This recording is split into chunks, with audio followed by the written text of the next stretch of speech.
So back in the day, I used to play the game Age of Empires like all the time. Did you ever play that? No. And I had my reasons. Okay.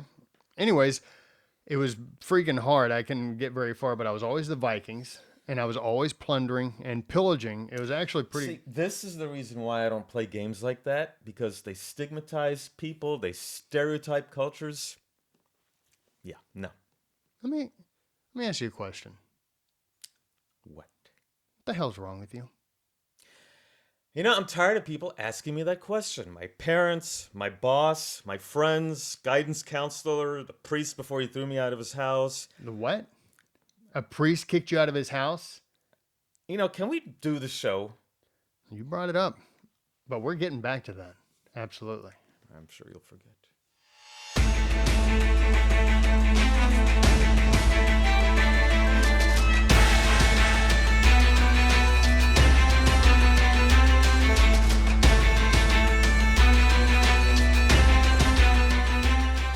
Hey, what's up, everyone? Welcome to another episode of the Sons of History podcast. I'm Dustin Bass. And I'm Alan Joaquin. That's right. And we hope that you all had a fantastic Thanksgiving. Ate a bunch of food, I'm quite certain. And I hope that nobody ran into a situation during the Black Friday, right? Black Friday shopping. Yeah, because those things turn into like a Travis Scott, concert. Like on an annual basis. Wow. Too soon? You're going to do that? That was too soon. Well, I didn't really know who that guy was until I heard about it on the news. Yeah. Know. I've been paying attention to that Rittenhouse thing instead. That was pretty intense. That was intense. Yeah. Wild. Mm-hmm. Yeah. Yeah. Well, yeah. Speaking of court cases, I'm pretty sure Travis Scott's going to be running into some. But hopefully nobody has a court case from Black Friday shopping, because that just gets nuts. It's insane. They're going to be beaten up on it. Absolutely insane. And I'm thinking, is this Black Friday shopping, or is this just I'd love another night in Seattle, Washington? I would like Fauci's take on that, because he's going to say it's a super spreader, and but no one's going to care. I mean,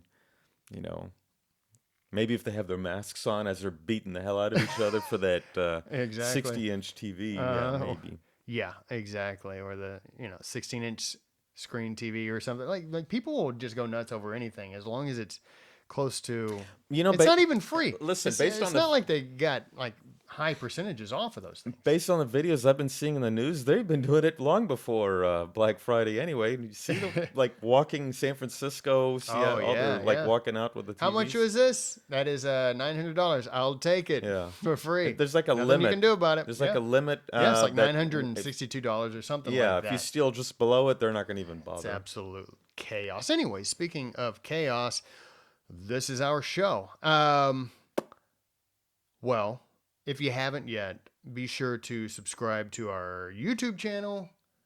Make sure that you subscribe wherever you're listening to the podcast.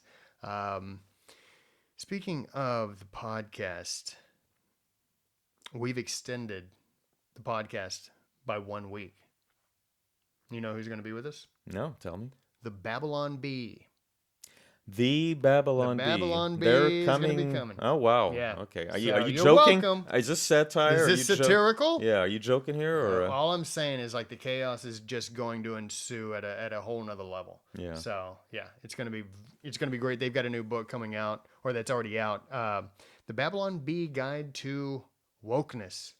So yeah. It's gonna be lots of laughs and lots of serious talk. But before we get any further, ladies and gentlemen, This Week in History. All right, so new rule for This Week in History: 2 minutes. And I know how you run your show.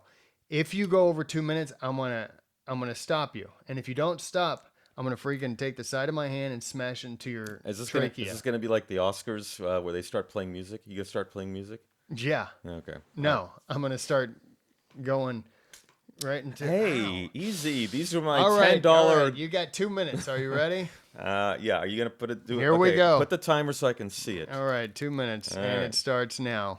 Okay. All right. So we're going to start in November 30, 1939. Uh-huh. The Winter War, also known as the Russo-Finnish War. After Poland was conquered, the Soviet Union, Joseph Stalin told Finland, hey, we're scared of you.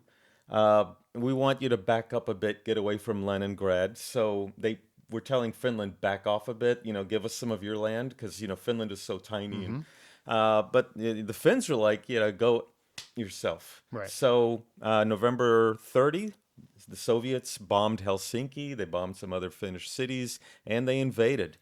The Finns kicked their ass. Yeah. There was a defensive line called the Mannerheim line. Like like the Mannerheim steamroller? No, that's no, Oh. that's musical. That's something. Oh, that's Mannheim. Okay. Yeah, Yeah. this is Mannerheim. It was named after, let's see, Carl Gustav Mannerheim. He was like the general, the commander in chief, the field marshal of the Finnish forces. So the Mannerheim line was a defensive line, and I mean they were fighting in temperatures of minus 40 degrees. That's Fahrenheit or Celsius? well, interesting enough that at minus 40, that's where the temperatures meet. Minus 40 Celsius and Fahrenheit are exactly the Amazing. same. Yeah, but yeah, imagine. You got a minute? You got half a I've minute. Oh crap. You Okay. better All right. All go. right. I'll make it real quick. Okay. So Soviets got their butts kicked. There were like 65,000 Finnish casualties versus 300,000 Dang. Soviet casualties. They lost like somewhere between 125,000 to 165,000 dead or missing. Stalin, he sacked a bunch of generals. But then when things warmed up, the Soviets invaded again, and they conquered the Finns, unfortunately, in March. So the Finns You're- lost some land. Okay. You only went 5 seconds over. I I want am to actually I'm going to mention impressed. here real quick that the I knew you were gonna Finns do that. Finns joined the Germans in Operation Barbarossa, June 22nd, 1941. But yes, so there you go. That's Knew you couldn't do it. my I knew you'd do it. No, I Couldn't did do it. kid. I did it. No, You gotta do interrupted it. me. You gotta time me. You clown. interrupted me when I mentioned the Fahrenheit and the Mannerheim. So Yeah. Okay. all right, so ready? Yeah, that's on me. Okay, Actually. and go. All right, so my This Week in History is November 29th, 1989. This was 20 days after the fall of the Berlin Wall. Oh, I'm going to crush that. So, communist rule in Czechoslovakia came to an end November 20th, 1989, and it was known as the Velvet Revolution. And it began actually on November 17th in Prague. Now, when all these people met out in the streets in Prague, the police tried to suppress the protests by beating some of the protesters, arresting some of them, shooting some with water cannon, not with guns and bullets. But it only actually emboldened the protesters. So I know the it only playwright increased. Havel something or other. Is that the Yeah. Okay, see? Yeah, and he was actually involved in sort of just like a push against the communist government in the 60s. So he had been, pushing against that for quite some time. He was a playwright. In 3 days from it beginning, in 3 days, there were about 500,000 Czechs and Slovaks or Slovaks, however you want to say it, in Prague. The Czech parliament voted unanimously to repeal the constitutional clauses that more or less granted the Communist Party sole power, and Czechoslovakia had its first free election since World War II. And guess who was president? Havel. Havel. I don't remember his first name, but Havel goes west. Right, seemed like a pretty cool dude. That's right. And I beat it. I crushed it. I'm already Yeah. done. I still got Well, 20 the seconds The Soviets invaded Czechoslovakia in 1968. I think they called it the summer of. Yeah, it's because they didn't like the guy that took over. He was too liberal, and they said, "Nah, we're going to shut this down." Yeah. So- 12 years earlier, they And Havel invaded. was actually arrested during that time because he had a radio station and the publication. He was reading off speeches against the communist government, so he was arrested. And the 12 years earlier was a Hungarian invasion too. So it's pretty cool. Very interesting. All right, ladies and gentlemen, that is it. Record time officially for This Week in History. All right, ladies and gentlemen, without further ado, we've got Arthur Herman on the show. It's a little soon, but okay. Arthur Herman on the show. He's going to be joining us. He is the author. He's one of my favorite authors, as I've made known a number of times on the podcast. He is the author of a number of works. One, Gandhi and Churchill, the epic rival that destroyed an empire and forged our age. And it was a bestseller and was also a finalist for the Pulitzer Prize. He's also the author of Douglas MacArthur, American Warrior, 1917, Lennon, Wilson, and the Birth of the New World Disorder, Freedom's Forge, How American Business Produced Freedom in World War II, which The Economist named as one of its best books for 2012, and one of my favorite books, here it is now, the New York Times bestselling How the Scots Invented the Modern World. He's also a senior fellow at the Hudson Institute and the director of the Quantum Alliance Initiative at the Hudson Institute. And he's also the author of the new book, The Viking Heart, How Scandinavians Conquered the World. Ladies and gentlemen, you are going to absolutely love this episode, this conversation. It's going to be absolutely fantastic. We've got Arthur Herman on the line. Arthur, how are you doing? Doing well. Good to see you guys. Well, it is great to see you. I have to tell you, I've referenced your book, the one that I read a long time ago, How Scots Invented the Modern World, and from that I became like just a huge fan of your work. But obviously, we're talking about your new book, The Viking Heart. You want to just hold up the old book first, so everyone gets Oh an yeah, idea yeah. about the old book too? I might as well get a plug in for How the Scots as well. Ah, that's it. That's the one. Lovely. That's the baby right there. That's the And one. That's 20 years ago. You know, realize that? It's the 20th anniversary. it's 20th anniversary. Exactly. It's crazy how time flies. But both books, wonderful books, and I like the tie-in from the Scottish Irish Viking. It's a very interesting tie-in in that it's sort of like a 20-year window that you're able to tie all that in together. I can vouch for that. He's been just going on and on and on about you, and I'm like, all right, let's just get him on the show. Let's get to it. And see what you're really getting, right? Exactly. Yeah. We'll let everybody know whether we're disappointed or not, at the end of the show, when you're gone. So Okay, challenge is on. there you go. Now, first question, about the Vikings. When people think of the Vikings, they typically think war, violence, plunder. So they may think cruel dictatorships by warlords and kings. Can you explain the democratic elements of the Scandinavians, in particular, Althing, if I'm pronouncing that correctly, as well as how they treated each other, women, and the family unit? You know what? That's one of the interesting things about the whole Viking phenomenon and of these tribes who populated the Scandinavian peninsulas, what we call today modern day Denmark, Norway, Sweden, and Finland, is that in many ways they are very much reflective of their time and place, Dark Age Europe, early medieval Europe, when life is, to paraphrase Thomas Hobbes, the English philosopher, life is nasty, brutish, and short at the best of times. And at the same time, there are aspects of it that seem strikingly modern and that will have an influence later on, an influence on the political culture of Northern Europe and I would say Western civilization, but also an influence on Scandinavian and the Scandinavian view of the world and Scandinavian culture, which is in many ways today still very distinct from that of the rest of continental Europe. And I guess we could really start with the admission that the stereotype that we have about the Vikings as plunderers and pillagers and warriors ready for a fight at any occasion in order to take the loot that they wanted. Like a lot of stereotypes, there's a good deal of truth to that.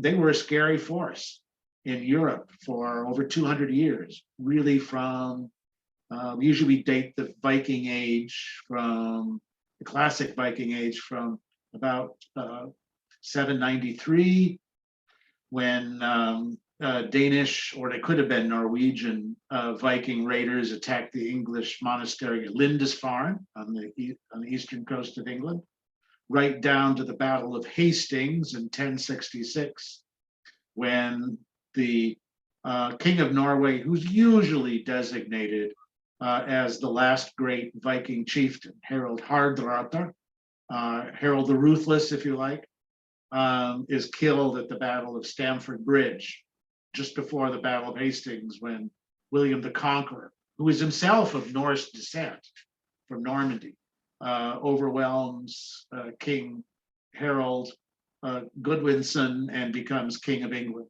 That usually defines the area, and it's one ripe with violence, ripe with wars and pillaging, not just Vikings against their neighbors, but it's also important, as I explain in the book, it's really important to understand how a lot of the Viking fighting and wars that take place is among the Vikings themselves, among the different Scandinavian tribes. There's a lot of battles between Swedes and Danes and Norwegians, and back and forth over those centuries. But at the same time, what it's extraordinary is that these tribes, these communities that are participating in these Viking raids, far from being ruled by an absolute warlord types, are very much what we would call today self-governing communities. The chieftains, and kings who held authority over the community, were by and large elected by a tribal assembly called the Thing. You use the term all thing. That's the Norse term that's used for the tribal assembly that is set up on the island of Iceland, Norwegian colony. And it's the all thing that tribal assembly, which persists down through the centuries in Iceland, right down to today. In fact, their representative assembly there is still referred to as the All Thing. They've changed locations from the big outdoor space where they used to be, at the All Thing National Park. They've moved into a 19th century, conventional 19th century building. But the line of succession is pretty much the same. I mean, the participation of voters has gotten bigger. Women as well as men now vote, and so on. But the idea that those who govern you are responsible and accountable to you, and that their authority relies on your consent, that's part of the Viking way. That's part of Viking politics. And it persists wherever they went. They left that idea about I use the word democratic, it's a little bit anachronistic to use it that way. It's not democracy as we think of it. But the idea of all of the free men of the tribe, of the community, voting to select who will lead them, giving their consent to laws that are proposed to them that will govern the entire community, that's part of, we'll call it Viking democracy. And it has a big impact, as I explained in the Viking Heart. It'll have a big impact on political thinking in the kingdom where the Vikings leave a long standing impact in terms of land settlement, in terms of laws and customs and language, and that's in England. And the direct line from our Anglo-Saxon ideas about democracy to the Viking tribal assembly is a long but very discernible and a very impactful one. Well, the famous longboat, what impact did it have on the Scandinavian society? Because I know they used it for exploration, for warmongering, for trading partners. Yeah, the longship is an extraordinary nautical invention. What makes the longship so interesting, and the Norse shipbuilding in general is that they managed to construct a ship that was, on the one hand, enormously buoyant and seaworthy, right? Because of the way in which the planks were fitted to prevent any kind of leakage or any kind of weakness along the hull. And then with the keel, which is a device, by the way, the Viking shipbuilders created. The word comes, in fact, from the Norse word for the keel, that long piece of wood that runs, lumber that runs from one end of the ship, from the prow all the way to the stern, gives it that incredible maneuverability, incredible buoyancy, and seaworthiness, even in transoceanic voyages. But at the same time, it's a ship that has an incredibly shallow draft. So you can go just about anywhere where you've got a draft of perhaps no more than 2 or 3 feet. That ship will continue to be saleable and will continue to serve as a useful means of transport. But what the Vikings did, and I explain this in the book in more detail, is they took that piece of nautical invention, and then probably about 100 years before the Viking Age really starts, before the Vikings' heyday, they attach a square sail to that. The original longships were powered by oars. But with the square sail, now you have a technology which gives you enormous gain in speed, depending on where the winds are carrying you and so on, but also gives you the possibility for long distance travel in speeds that are going to absolutely baffle any enemy or opponent that you're fighting against. So, here you've got these two technologies. You've got the long ship, right, with its shallow draft and buoyancy, which is impressive but hardly revolutionary.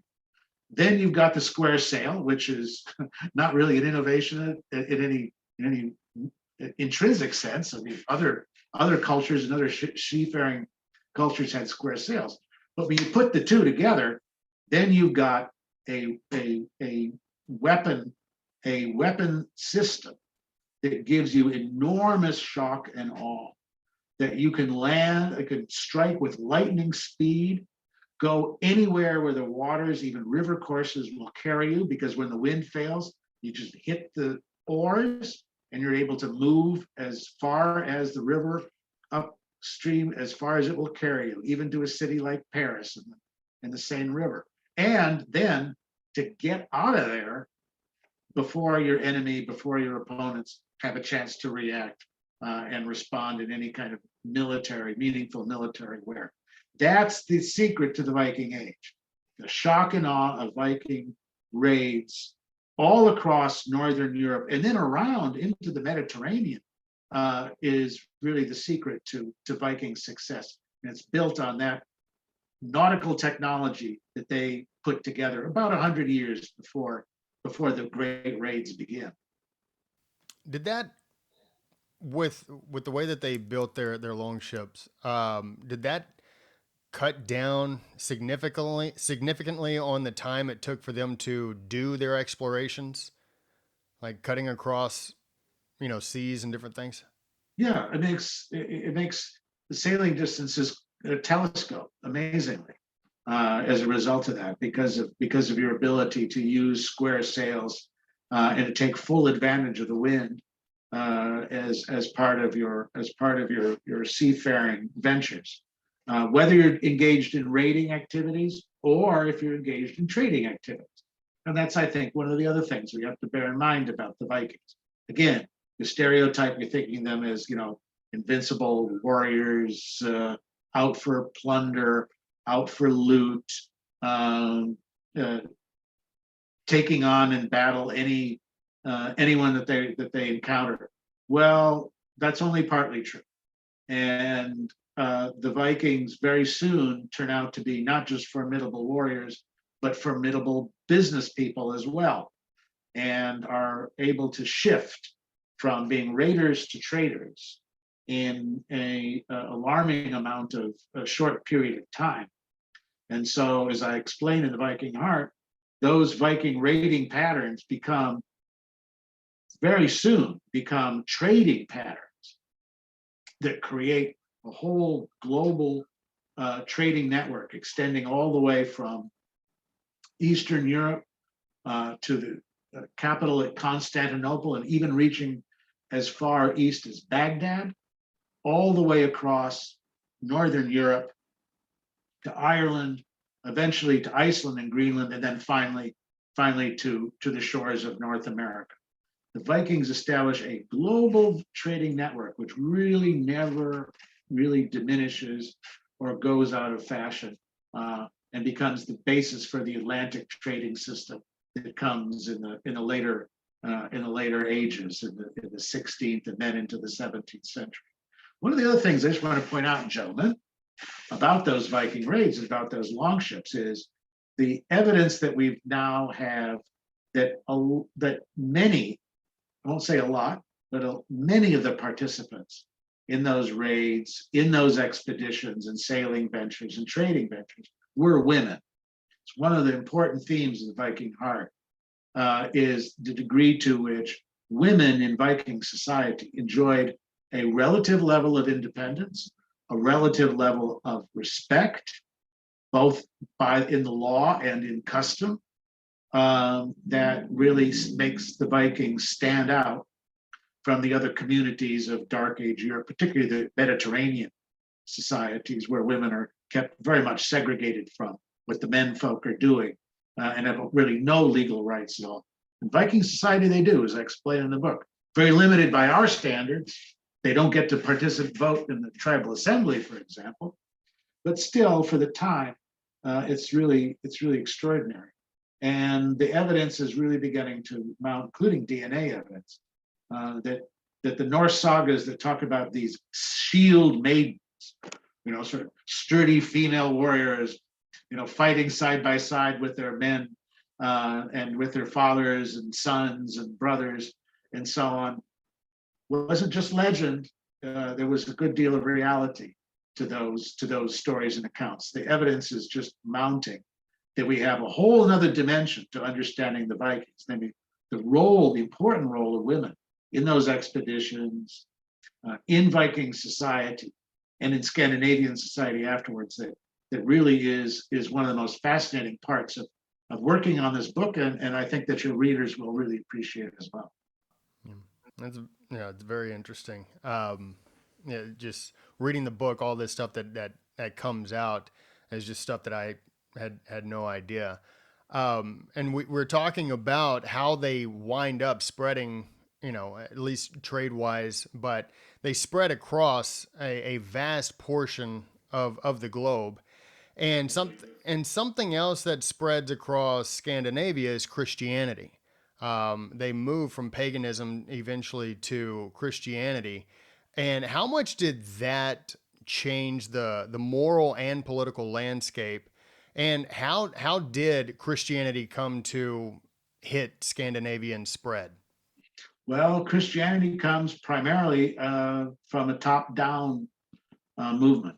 Namely, it's embraced by Scandinavian monarchs, really beginning in the 10th century and then going in more firmly and more forcibly in many cases in the 11th and 12th centuries. That's very late, by the way, compared to the rest of Europe, where Christianization, for example, the Germanic tribes who had descended, as I explained in Viking Heart, who descended from southern Scandinavia. They're the kin, the kissing cousins of the Vikings in terms of their origins. But they embrace Christianity almost as soon as they move into the frontiers of the Roman Empire, at least 600, 700 years before Christianity comes to Scandinavia. And one of the reasons is that the missionary movement, which spreads Christianity eastward and across Central Europe, is much more limited in Scandinavia. And you can understand why. It's cold. It's an inhospitable environment. And even Christian missionaries of the Dark Ages who would be undaunted by the endless bog and forests in Poland and Pomerania and stretches and the Russian steppes, would find Sweden and Norway rather challenging as a place in which to preach the word of God. So by and large, although I talk about in the book some of the Christian missionaries who do take heroic efforts to try and establish some foothold for the Catholic Church in Scandinavia. It's the monarchs after the Viking Age who see Christianity as the means, first of all, to integrate their kingdoms into the mainstream of Western Europe, of Western Christendom. They're no longer pagan outliers now. They become part of the larger fabric of European culture. And there are huge advantages to that, including the growth of literacy. But at the same time, it's also a way to increase royal authority by having, they think, by having a Catholic Church and Catholic bishops who are beholden to the king for their income and for their offices, and who will reinforce royal authority by insisting that it follows the dictates of Scripture. They soon find out, however, that by bringing the Catholic Church to Scandinavia, that far from creating a faithful servant to royal authority, they've created a rival to royal authority, because of course those bishops in cities like Uppsala and Oslo and Helsinki don't answer to the kings, they answer to Rome, to the Pope.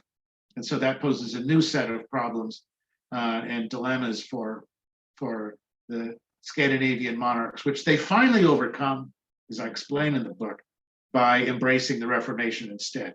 So the transition from Catholic Church to Lutheranism, the Lutheran Reformation, in both cases, those are transitions pushed from the top, and both cases are ones in which the transition is one that is used to enhance political authority at the expense of local episcopal authority. Now, I know that sometime in my life, and I couldn't tell you when, I came to the realization that most of the days of our week are named after the Nordic gods, the That's Nordic right. That's mythology, true. and Tuesday through Friday. Tuesday through And Friday. I had no Right. idea that Wednesday Most of the was week, named. most of the work week, goes to the Norse gods. That's true. Well, I didn't know that Wednesday was Odin's. Is that his name? Odin something? Oder Wotan is actually the Germanic form of Wotan, who's the German version of Odin, who's the Old Norse god. But it's important to understand we don't owe the days of the work to the Vikings directly. We owe it to them indirectly through German language, because the German tribes shared the same gods as the Vikings. And so their days of the week are named after their gods, and they become part of the German language and part of Anglo-Saxon language as a result of that. Well, what would you say would be the impact of that mythology on modern society and the West? Well, now that's an interesting question. And here we have to, I think, fast forward a little bit beyond the Viking Age and think about it, the intermediary that links our era today with the world of the Vikings. The intermediary are the Norse Sagas. The Norse Sagas are, I think, probably the most underrated and overlooked part of Western literature that we have today. They're extraordinary works, and their impact that they've had, particularly in the 19th century, when these sagas, like the saga of Eric the Red, the saga of the Vinlanders, which has given us our first clues about the fact that, hey, the Vikings actually did arrive in North America and actually did create a settlement there. The stories are all there in the Norse sagas. The Volsung saga, which tells the story of a mighty warrior, Sigurd, and his quest after a treasure hidden away and kept secret by a dragon known as Fafnir, and of his pursuit and off again, on again relationship with a stalwart warrior maiden by the name of Brunhilde. these stories were discovered with great excitement by the 19th century Romantic writers, poets, and musicians, particularly one Richard Wagner, who turned those Norse sagas into his Ring of the Nibelungen operas. Huge impact, huge influence on Western music, but also on Western fiction and Western storytelling that came to embrace the epic style and even the epic characters and epic plot lines that Wagner had passed along from the Norse sagas, and they would enter the mainstream of 20th century fiction, particularly through two figures who I talk about at the end of the book, because I do think they're important for understanding just how important, how relevant the Vikings still are to us today. One of those was a Oxford professor by the name of J.R.R. Tolkien, who was absolutely fascinated by the Norse sagas and by the Vikings, and who knew Old Norse just as well as he knew Anglo-Saxon, and who turned elements and many characters and plot lines from the Norse sagas into the fabric of his Fellowship of the Ring and of the whole Ring trilogy that he would write, and it has become such a mainstay of fantasy and science fiction writing. Think about the whole range of knockoffs that we've had, from J.R.R. Tolkien and the Lord of the Rings saga, right? Dungeons and Dragons, all of these come flowing out from the powerful imagination of J.R.R. Tolkien, which had taken those Norse sagas as grist for his creative mill. So that's one source. The other source that is worth mentioning here is the influence that the Lord of the Rings had on a filmmaker named George Lucas. And for George Lucas, the Norse sagas, the Ring trilogy of Wagner, Lords of the Ring, become grist for his creative mill in generating the story of Star Wars. And it's an interesting fact that I mentioned in the Viking Heart, that after Lucas had finished the first three films for his Star Wars trilogy, that his next big project was going to be, in fact, a cinematic version of Lord of the Rings. And he was going to take Tolkien's novels and bring them to the big screen with live action and with real characters. It couldn't raise the money for it. It couldn't get the project done. So instead it fell to New Zealander Peter Jackson to do that instead.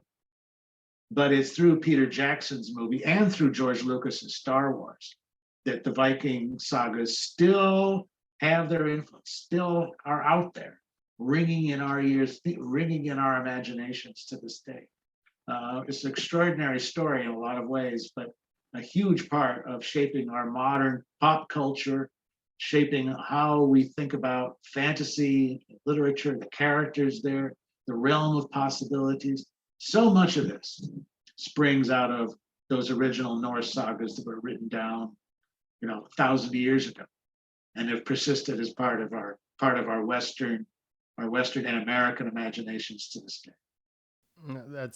It's fascinating. And it's interesting that you bring up Dungeons and Dragons. Dungeons and Dragons. That's also known as Alan's Friday Night. Well,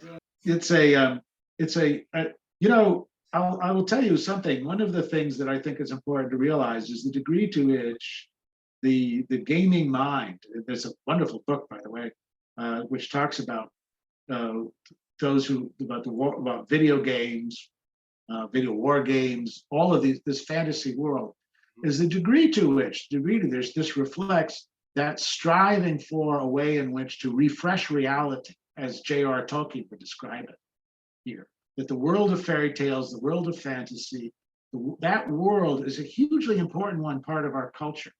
And it's not one to be quickly dismissed or to say, well, it's not part of reality, it's an escapism and so on. It's really not. Well, it is for some, perhaps. And I won't speak for Alan on this point. It may be for some.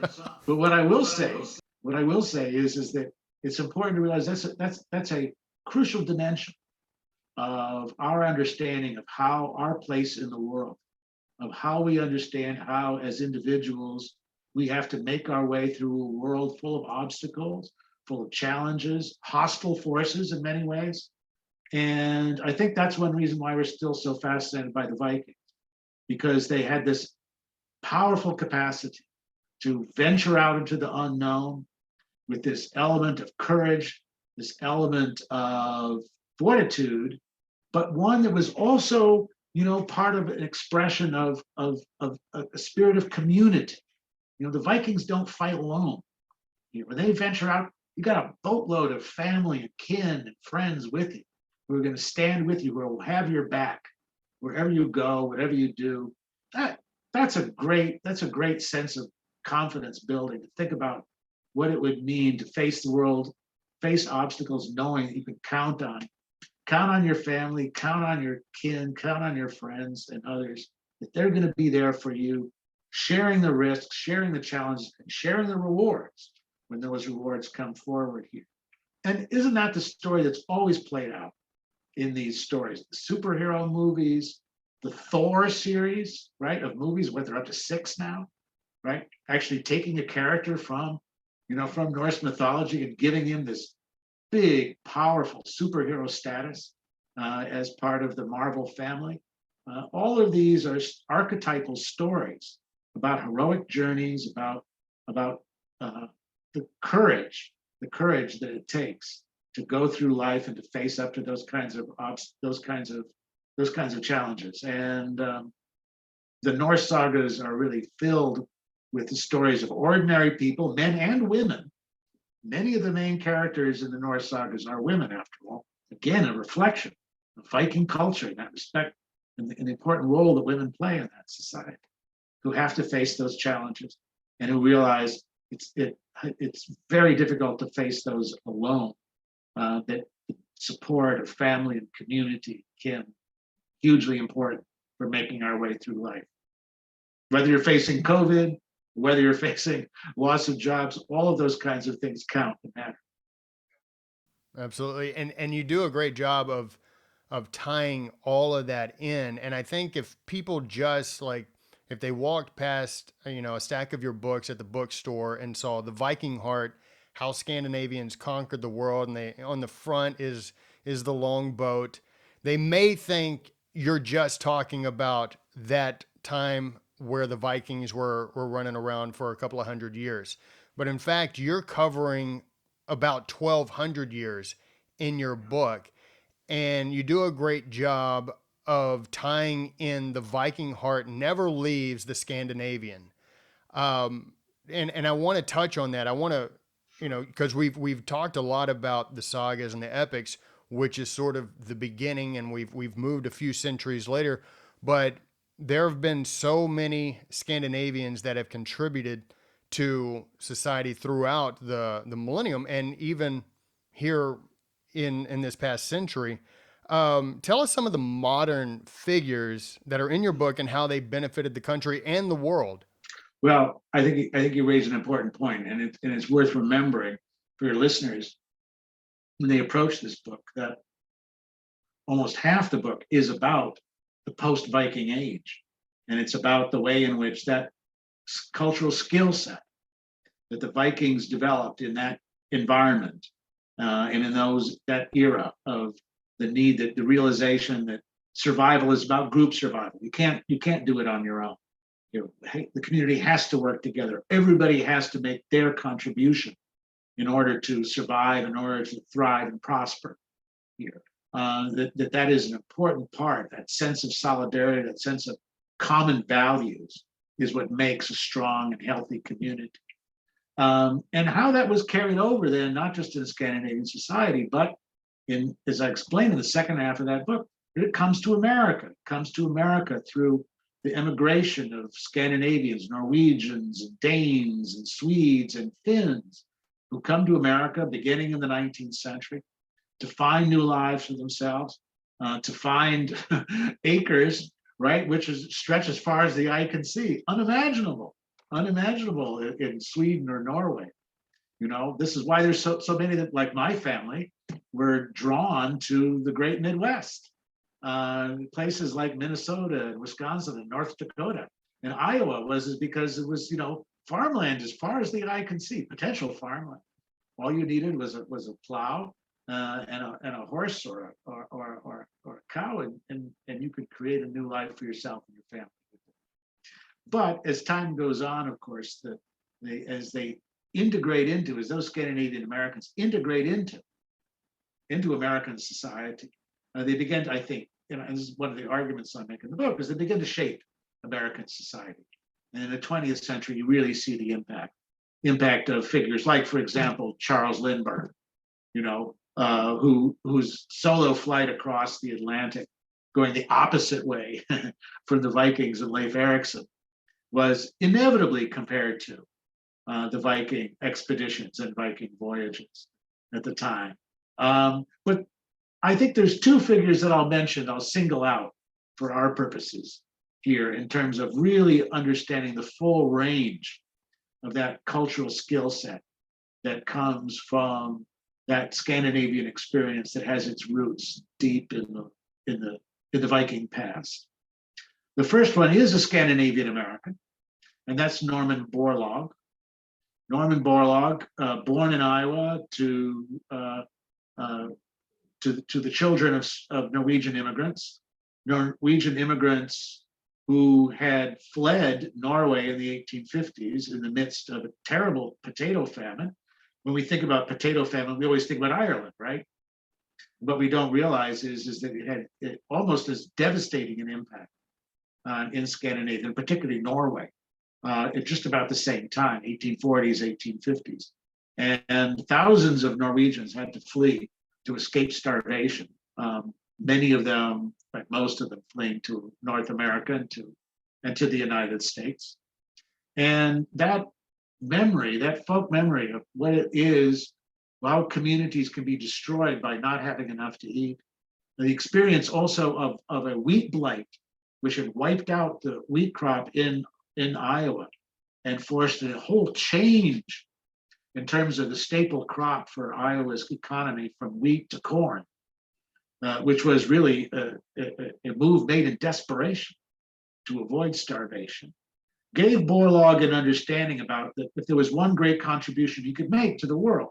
And that's the kind of question, Scandinavians will ask themselves: what can I do as a contribution to my community, to my family? Not just thinking about myself, success for myself, but how my success can boost and improve the lives of others. And in Borlaug's case, it became a fascination then with developing strains of wheat which would be resistant to disease.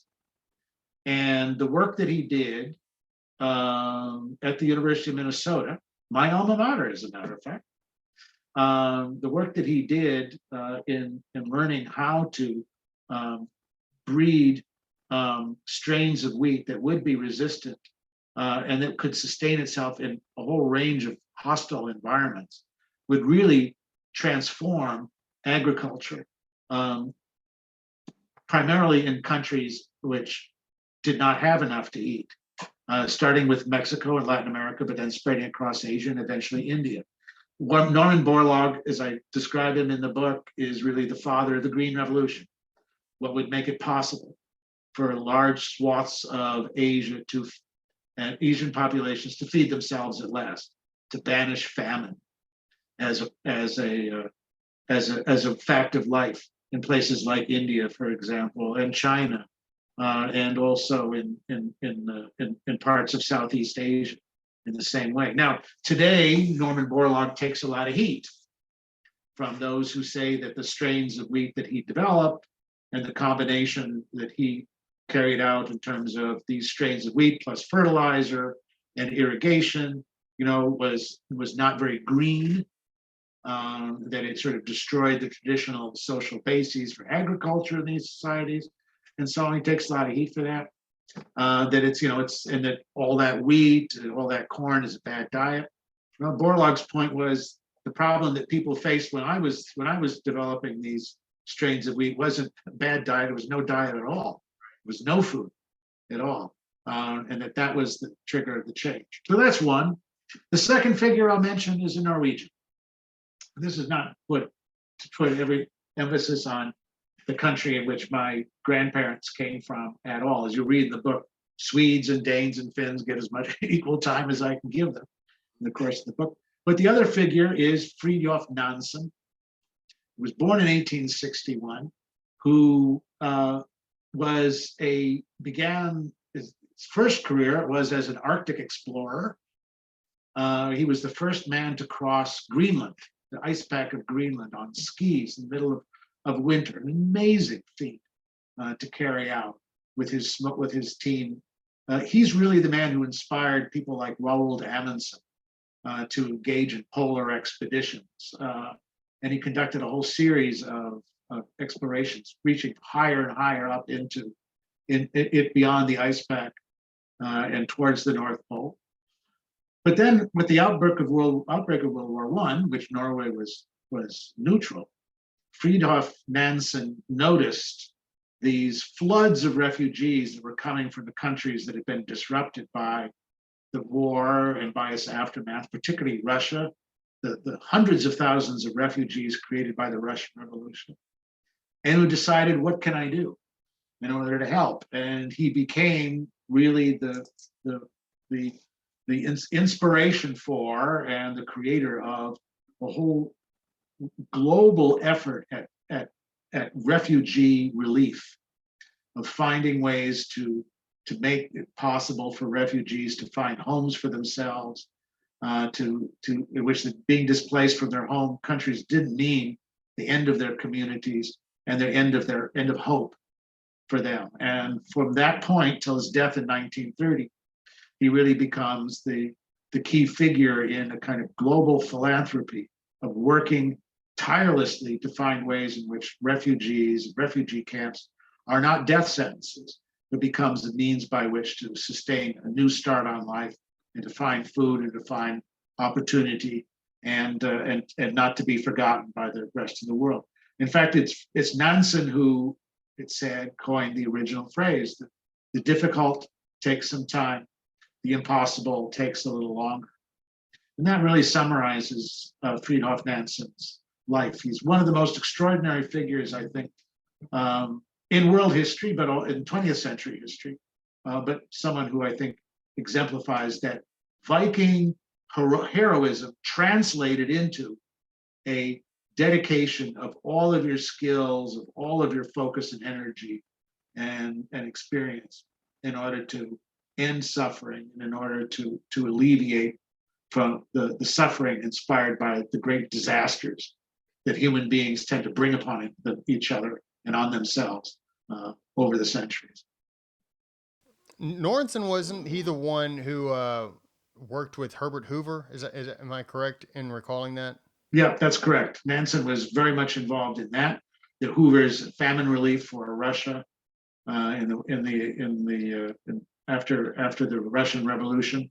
But his interest, as I say, extended in numerous directions here, with the refugee problems that were exploding across the world.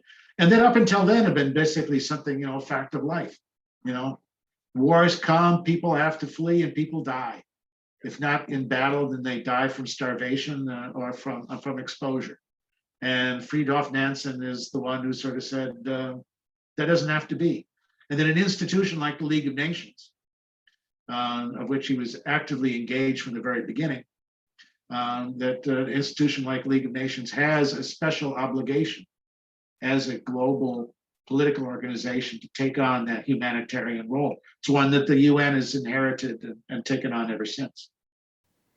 Well, I gotta say, I kind of take exception to this conversation we're having because, being of Lebanese descent, I think the Phoenicians, did much more for society than, the Vikings ever did. I'm sorry, but, if it wasn't for us, you'd be writing this book in Linear B and hieroglyphics.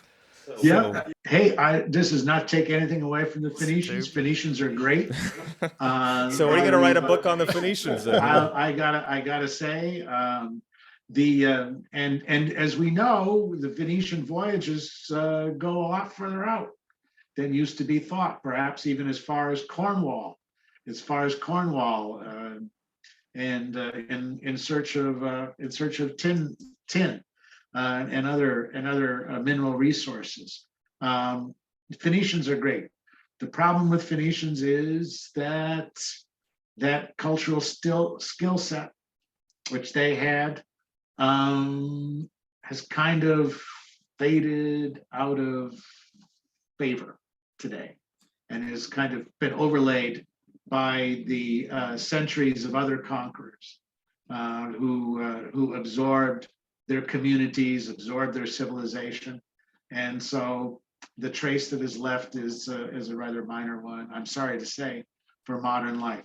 Well, I mean, I think if you want to try and understand, for example, if you want to try to understand the Marvel family by trying to trace it back to Phoenician myth, I don't think it's going to work.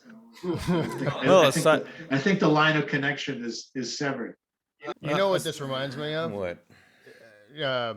So Arthur, I'm going to go on the assumption that you're a Seinfeld fan, but this reminds me of when George goes to the birthday party with the chick that he's dating, and there's the clown. Yeah. Oh, Eric the clown. Like, you never heard of Bozo the clown? He's like, no, you're living in the past, man. Well, aside from the fact that, yes, we were conquered by the Egyptians and the Hittites and the Assyrians, Babylonians, Persians, Romans, Byzantines, Mongolians, we did have Hannibal. I mean, Hannibal did, kick some Roman ass for a while. He did all right. Yeah. We had Cannae. He's up there. When you think of the great military leaders of the world, Hannibal is up there. I mean, the Phoenicians have got their issues, child sacrifice. That doesn't really go down so well today. Hey, you know what? If it wasn't for the naked gun, I would have never heard of Viking food. Okay, now you can get Lebanese food anywhere you want. Hey, listen, Nordic cooking is making a big breakthrough right now, as you probably know. Scandinavian cooking, Scandinavian chefs. But you know what the real problem is? I'll tell you what the real problem, Alan, is with the Phoenicians is the place that they lived was just too good. It was just too inviting to conquerors. And from that point of view, the Phoenicians sort of put it out, laid it out there waiting for others to come in, who had more armies or more ships or better military technology to take over. Nobody tries to conquer Scandinavia.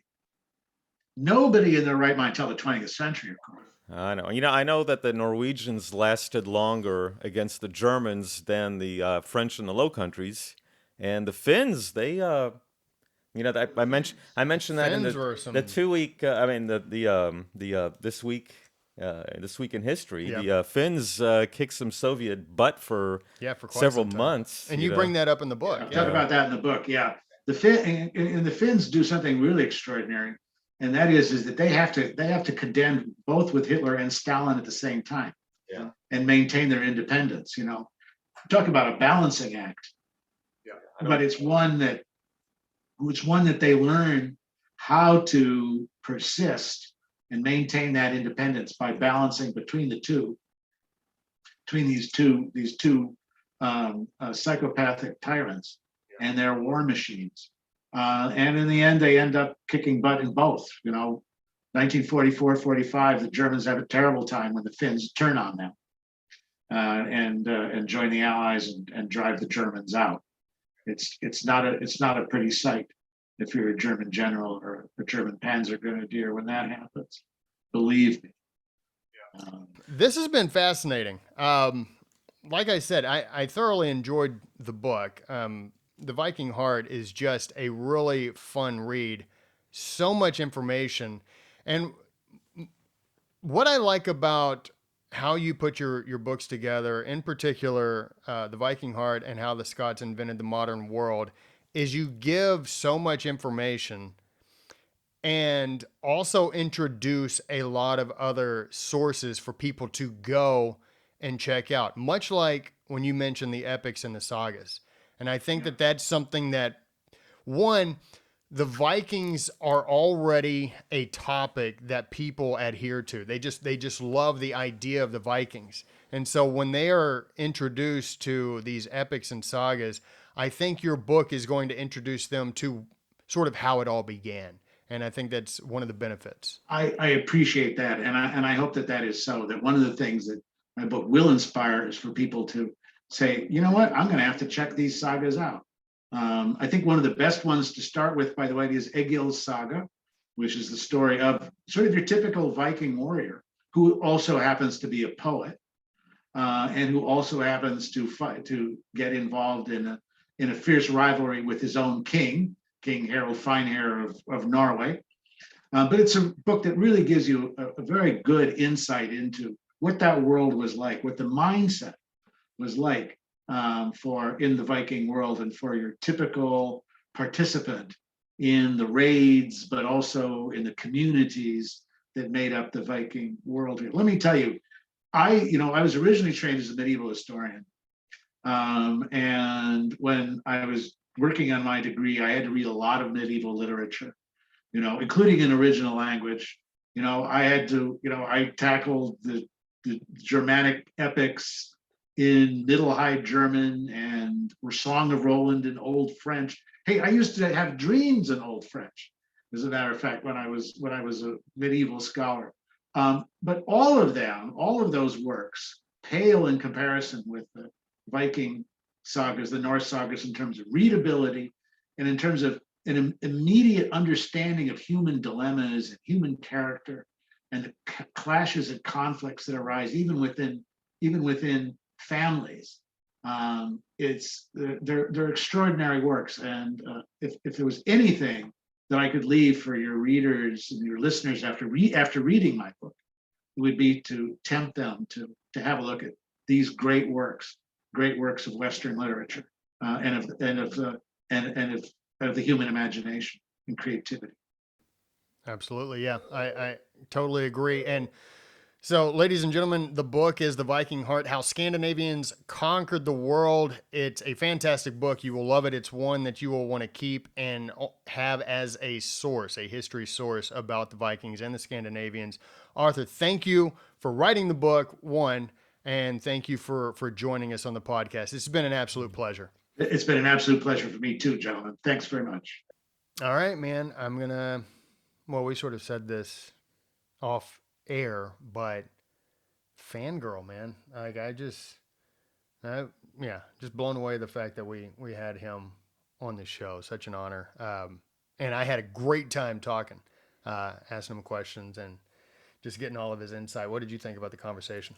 Like all our conversations, but they're all great. Mm-hmm. This one was fun because I enjoyed joking with him, and he had a good sense of humor when I was throwing out the whole Phoenician thing. So yeah. Now that joke did run its course, probably halfway into the joke. Well, he appreciated the Monty Python style humor about that. That was good. Yeah. Aside from the sanitation and the irrigation and the education and the wine and what's sad for me is that I didn't even put that together until you delivered on the connection of the joke. And he caught it immediately. Well, he's a smarter guy than I am, for sure.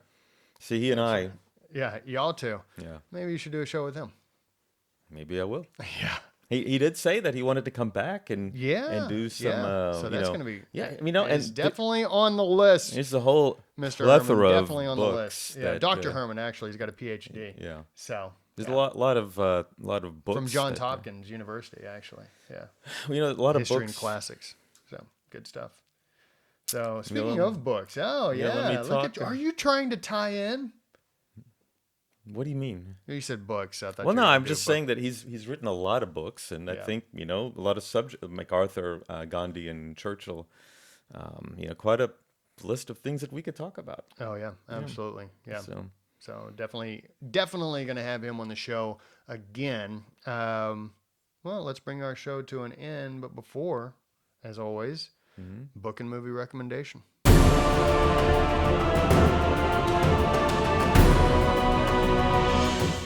So my book recommendation, I know we were talking about the Viking Heart but somebody has that one already, more or less. So I do want to recommend How the Scots Invented the Modern World by author Herman. 20-year anniversary. You can go pick up this book. It is a fantastic book. It blew my mind on how this relatively small country just really helped change the world, and then obviously it was eventually no longer its own country, became part of Britain. Back in the 1700s, early 1700s, that's when all that came about. But the contributions that the Scots have made, it really is mind blowing. And Arthur Herman does a great job of pointing all of this stuff out. And like I said, he points you in the direction for you to go check out new material, new sources. And so you learn a lot just by reading this book, so you can continue your education, continue your learning. Yeah. Which is what I try to do. I try to impress upon the kids to go ahead and continue their education. Did you like that? No, I didn't either. Yeah. All right, so my movie recommendation is a Norwegian film I watched a couple of years ago. It's called The Last King. It's actually a pretty cool film. It's a Norwegian movie based on the events that took place in 1206, where there was the king of Norway had a child out of wedlock, a bastard child, and these, I think it's like the Catholic Church wants to take over, but he's like, well, let's go ahead and bring this kid in. Well, they send all these guys to kill this little baby. Mm-hmm. That doesn't work out too well, because these two guys go and rescue the baby, and it's a big journey to try to get that kid to safety. So if you've not seen The Last King, it's a very cool movie. Have you ever seen The Last King of Scotland? It was about With Forrest Whitaker? yes, as Idi Amin. That was a good movie. Yeah. And Scotland and the Vikings. I think There you go. there's a tie in there, but that's not who I'm going to talk about. For book, The Viking Heart. I know that comes a bit of a shock to you. Yeah. But Was that your Scottish accent? was it Scottish, Irish, along the border, along the border. But yeah, The Viking Heart. Chock full of information. Yep. That's, I think, Aussie. I don't know, but yeah. So I recommend this book. All right, now in terms of movies, something he mentioned, Lord of the Rings. There you go. Yeah. Now I actually like the Fellowship of the Ring the best. I know that, but the reason why I like that movie the best was the beginning. There was something about the beginning when they had the battles that took place long before that freak, whatever that weirdo Gollum, found the ring and all that. I like the part where who was that bad evil dude? The Saruman. Saruman or Sauron? I think it was Sauron. Okay. Whatever, the guy that made the ring, as he comes walking towards the armies, the elves and the men, and then they back off, and you can hear that boom, boom, Yeah. boom. That part I thought was pretty cool. I really liked that. I was like thinking, they should just do a whole movie on that part. Bum, bum, bum, bum. Yeah. Bum, bum, ba-dum. Yeah, I get that song in my head. Yeah, but I and then the whole scary part where they're like, get off the road. Yeah. Little. See, when you said the beginning, I thought you were going to talk about the Shire because it feels like home. No, that part bored me. I love that part. that I'm like, part- man, I could live here. No, I'm talking about before, House under way the before the hill? Hobbit. All that part. Yeah. But then when they were like on the road and they were like screaming, "Get off the road!" and they hide, and then here comes the horse. That was, Yeah, it's good stuff. It was good stuff. So Yeah. So that was When Fellowship of the Sean Ring. Bean dies, single tear. Is that meaning what? That I cry every did time cry? I see it. Yeah, every time. Yeah, sacrificed his life to save the two little ones, and they still get caught. Anyways, that's kind of a classic film. vein. So, all right, ladies and gentlemen, well, that brings our show to an end. Alan, real quick, where can people find us and hang out? All right. Well, they can like us on Facebook, follow us on Instagram, subscribe to us on YouTube. And if we are being shadow banned, We have our own website, www.thesonsofhistory.com. Beautiful. All right. Well, ladies and gentlemen, that will bring it to a close. He ruins it. Was that pretty good? No. The Gollum? I didn't even like it when he did it. I found him very annoying, kind of like Jar Jar Binks. Wow, that was a trash character. Yeah. Jar Jar Binks. Yes. All And, right. and George Lucas was influenced by... Yeah, I don't know who influenced him with the Jar Jar Binks, but man, glad he didn't touch Yeah. Lord of the Rings. Yeah. Jeez. He'd have had... Gollum doing- would have been Jar Jar. You should think. Yeah. Like, oh, man, enough. Misa- Gollum. Yeah, get out of here. Misa thinks you took my precious.